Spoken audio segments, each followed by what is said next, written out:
What's going on, guys and girls? We're back here with another chapter a day Bible study. Today we're going to be looking at Genesis chapter 7. So let's get right into the reading. The flood. Then the Lord said to Noah, "Enter the ark, you and all your household, for you alone I have seen to be righteous before me in this time. You shall take with you of every clean animal by sevens, a male and his female, and of the animals that are not clean, two, a male and his female, also of the birds of the sky by sevens, male and female, to keep offspring alive on the face of all the earth. For after 7 more days I will send rain on the earth 40 days and 40 nights, and I will blot out from the face of the land every living thing that I have made." Noah did according to all that the Lord had commanded him. Now Noah was 600 years old when the flood of water came upon the earth. Then Noah and his sons and his wife and his sons' wives with him entered the ark because of the water of the flood. Of clean animals and animals that are not clean, and birds and everything that creeps on the ground, there went into the ark to Noah by twos, male and female, as God had commanded Noah. It came about after 7 days that the water of the flood came upon the earth, in the 600th year of Noah's life, in the 2nd month, on the 17th day of the month.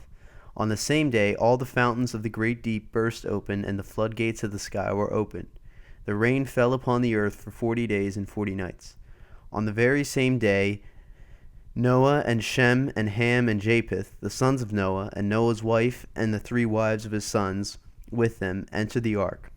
They and every beast after its kind, and all the cattle after their kind, and every creeping thing that creeps on the earth after its kind, and every bird after its kind, all sorts of birds. So they went into the ark to Noah by twos of all flesh, in which was the breath of life. Those that entered, male and female of all flesh, entered as God had commanded him, and the Lord closed it behind him.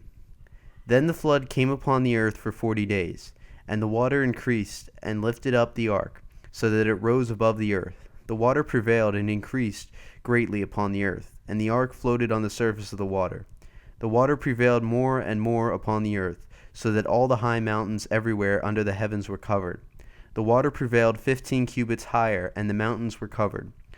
All flesh that moved on the earth perished, birds and cattle and beasts, and every swarming thing that swarms upon the earth, and all mankind. Of all that was on the dry land, all in whose nostrils was the breath of the Spirit of life died. Thus he blotted out every living thing that was upon the face of the land, from man to animals to creeping things and to birds of the sky, and they were blotted out from the earth. And only Noah was left, together with those that were with him in the ark. The water prevailed upon the earth 150 days. All right, everybody, I hope you all enjoyed the reading of Genesis chapter 7. Now let's look at some points of emphasis. So the first point, Noah is commanded to put every living creature on the ark.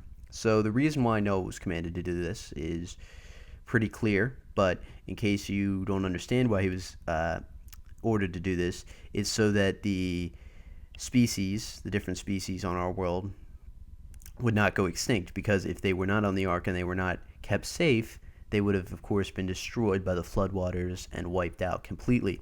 So Noah saved at least one male and female from every species, so that that species could thrive after the floodwaters had subsided. So that's why he was ordered to do that.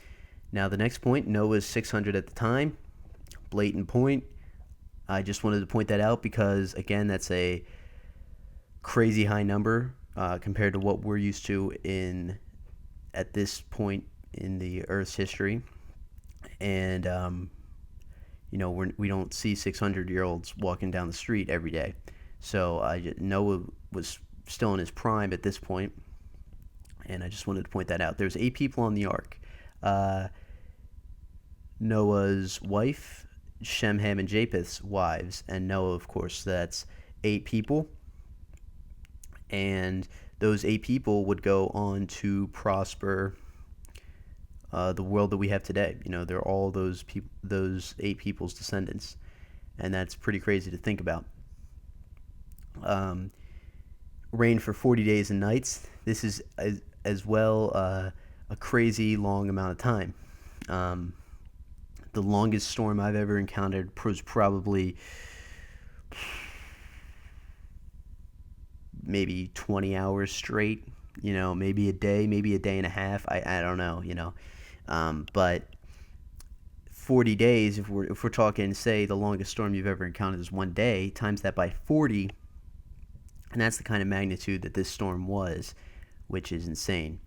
And the floodwaters reached 30 cubits high, which is again very high, and the water evaporated after 1 year and 50 days.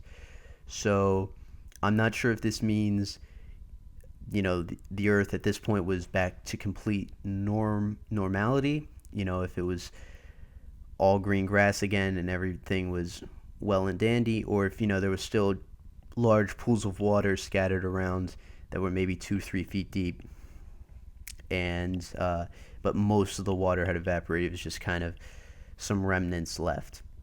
So I'm not sure, but that's not really too important to think about. And if you want to find that out, I'm sure you could, but to me, that's not an important point when you take a look at the whole Bible. So let's move on to the life application. I said that realize that God can do anything. So if God can flood the earth, I think it's pretty obvious that God can do anything. He could turn a telephone pole into a pig. I don't think he's going to do that, but he could if he wanted to. He is all powerful, and he could do whatever he wanted to. But he doesn't always exercise that ability. But we should just keep it in our mind and understand that he could do anything. And this story here of the flood shows that to a magnificent scale, because flooding the earth is quite a feat, I would say, and it's an amazing part of our history on the earth here. I just wanted to point out, if you didn't know this, you probably do, but a rainbow is a sign that God will never flood the earth again. So if you ever see the rainbow, it usually comes out after a storm. That is a promise that God will never flood the earth again. So that's just an interesting point if you didn't know that. Most people do, but so that's just it's a nice promise, And I always wondered when I was a kid, like, does that mean that God could flood like every part of the earth except for like Greenland, or Antarctica or something, and that wouldn't break his promise? But I don't think anything like that's going to happen again in our Earth's future, but you never know. It's just kind of a fun thing to think about. Anyway, thank you all for watching. I'll have Genesis 8 up tomorrow, and I'll see you all later.